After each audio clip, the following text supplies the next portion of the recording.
Hello, I'm Dr. Brian McLaughlin, and I wanted to come to you this week and talk to you about the questions that were related here for us and how do you see yourself contributing to the growth of the counseling field.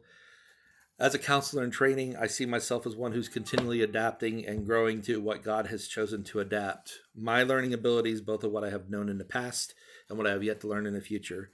I think it's also necessary for me to embrace all the experience other leaders before me will provide to help shape me into what God is planning for me to become. One important aspect I learned is in Simmons, Lilly, and Coonley.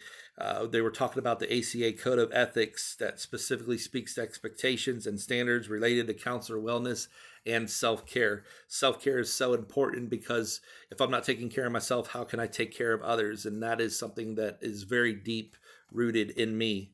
Another factor I thought was helpful in this week's readings, where they were showing the apps and how people are having technology so readily available at their fingertips, talk about virtual reality, talking about ways to connect with others. And even in the chapter 14 video, where we were shown through Simmons, Lilly, and Coonley that there are times where you need to find innovative ways to talk to somebody, even if it's through video games, like Mario Kart that was being used there.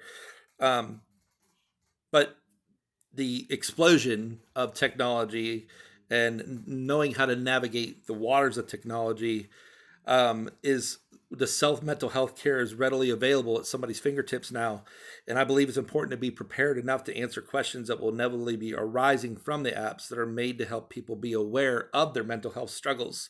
I do think it's important to keep myself guarded and knowing where to draw the lines, as well as so that I'm not overstepping my bounds and keeping the counsel and the client's help needed as the most important aspect in the process of healing. What I thought was most helpful to me in this is that the reflective test where I was able to see myself where I stand on emotional, physical, and spiritual levels. I need to continue to evaluate myself every now and then where I will adapt and grow in the course of time.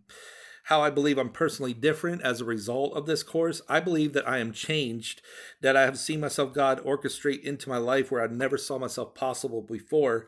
In Proverbs 13:10, it says, by insolence comes nothing but strife, but with those who take advice is wisdom. I never thought I would be back in school after receiving my doctorate in pastoral counseling. However, I have come to realize the yearning in my heart in wanting to help others based on the experiences I've had in my past and the constant hurt I see in others. Knowing that I can help them in some small way brings us deep satisfaction to my heart.